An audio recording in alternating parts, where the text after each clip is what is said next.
En 1710, sur les plateaux de l'île Bourbon, la Compagnie des Indes décida de produire du café, un arabica d'Éthiopie qui prit le nom de café Bourbon. Et en quelques années, l'île devint l'un des premiers fournisseurs de café en Europe.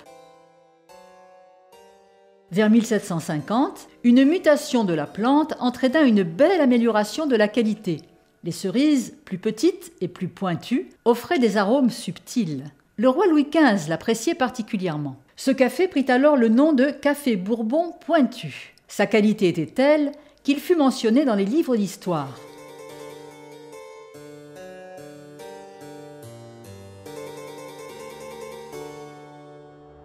Malheureusement, en 1880, la production va cesser brutalement.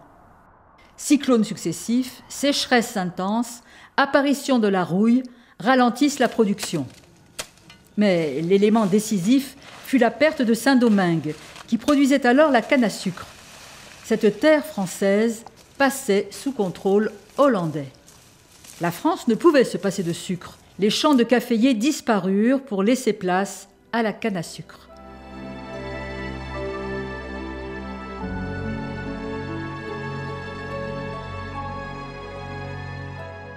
« 120 ans plus tard, grâce à ce passage dans les livres d'histoire, des Japonais ont connaissance de ce café exceptionnel. Ce sont des amateurs de café rare, en recherche permanente des meilleurs cafés du monde. En 1999, ils arrivent sur l'île et demandent au président de la région, Paul Vergès, s'il est possible de relancer cette production. Ils sont prêts à en payer le prix. Quelques plants sont retrouvés dans des jardins. Une expérimentation est lancée auprès de 80 agriculteurs.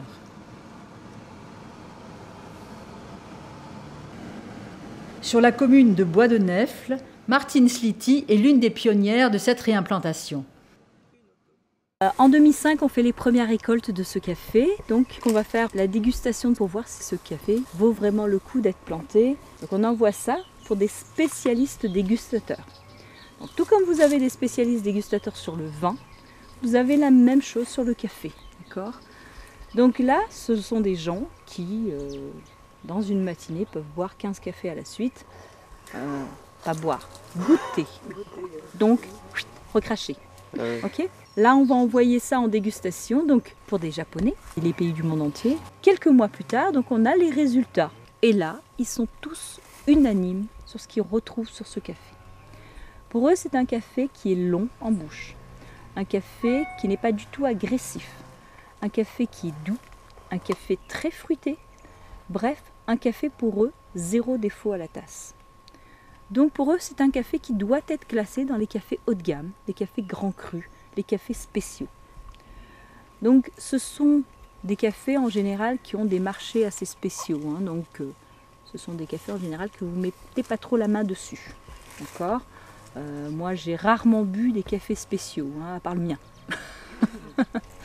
On continue à travailler sur la qualité de ce café. En 2007, les Japonais classent ce café en tant que premium café. Pour eux, c'est l'un des meilleurs cafés au monde. En 2008, l'expérimentation se termine. Donc on est très contents, nous en tant qu'agriculteurs, parce qu'on est sur un excellent produit et on se dit que c'est un café qui va être bien vendu, donc qu'on va gagner de l'argent, logiquement. Sauf que tout ne se passe pas vraiment comme ça.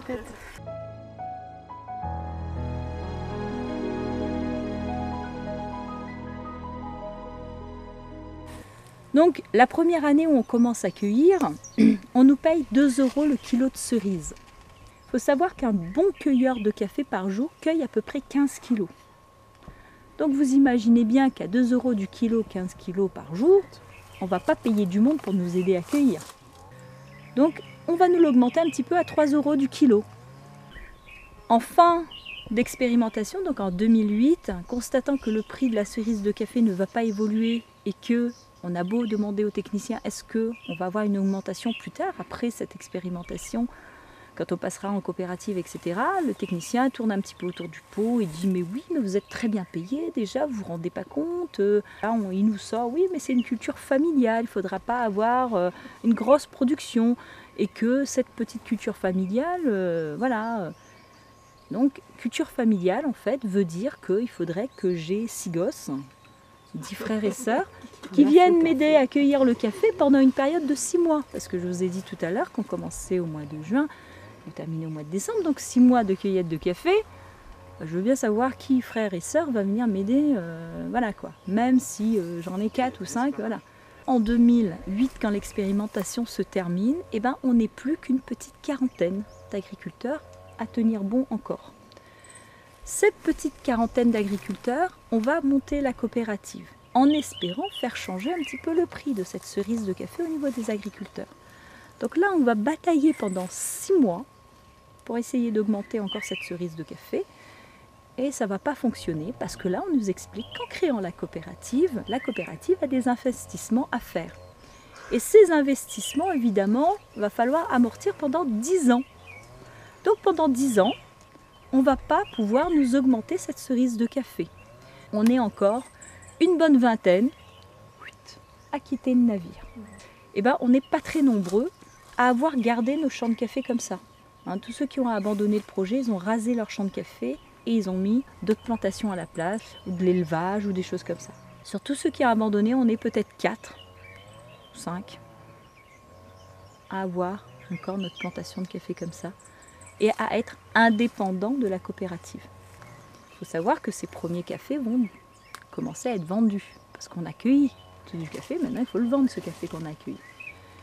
Et là, en fait, évidemment, on a ce groupe japonais qui est là et qui veulent absolument acheter leur premier café parce qu'ils sont venus pour ce café et ils le trouvent excellent. Ils l'ont classé Premium Café.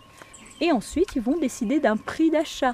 Mais je vais juste vous dire qu'ils l'ont payé en dessous de 60 € le kilo. Vert, les Japonais.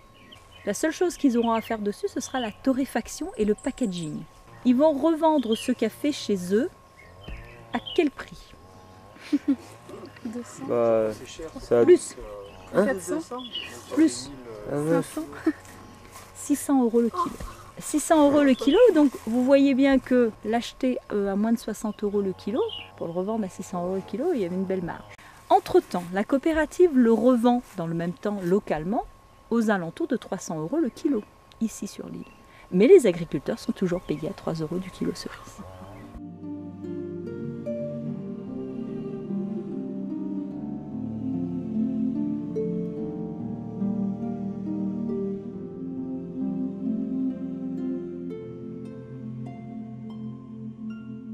Martine et Mongis Liti ont construit leur propre séchoir et se sont équipés en matériel pour assurer leur totale indépendance.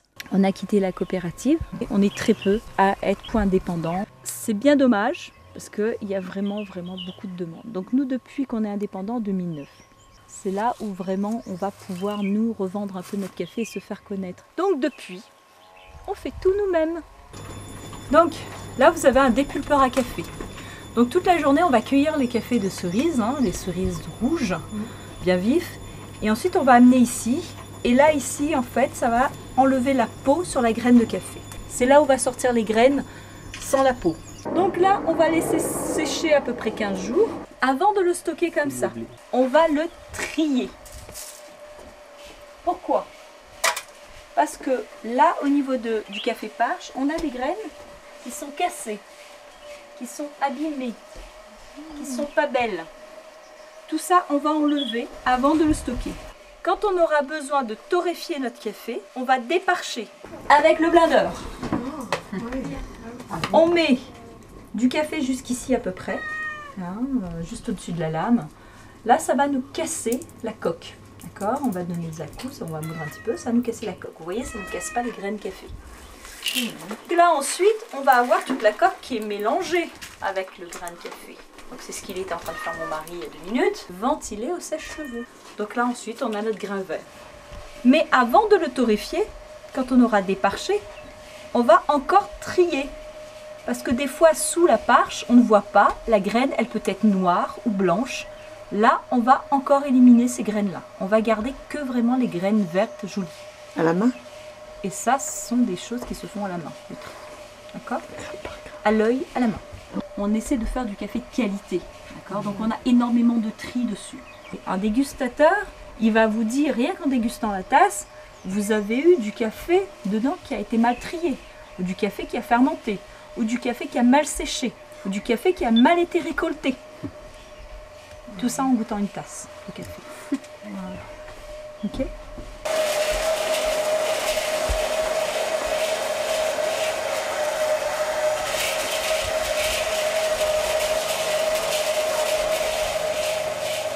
Et donc ça, ce sont des torréfacteurs. Donc là, petits torréfacteurs pour des petites quantités. Donc sur l'exploitation, vous avez vu qu'on n'est pas sur des grosses quantités.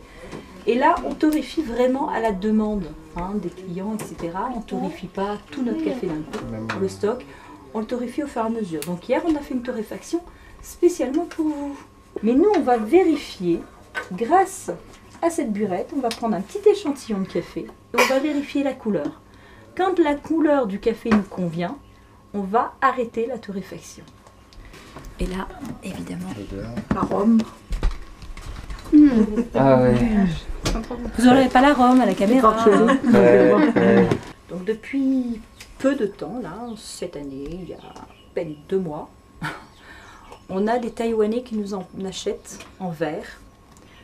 Parce qu'on a pu avoir un bon prix aussi avec eux, donc du coup, qui nous en achètent.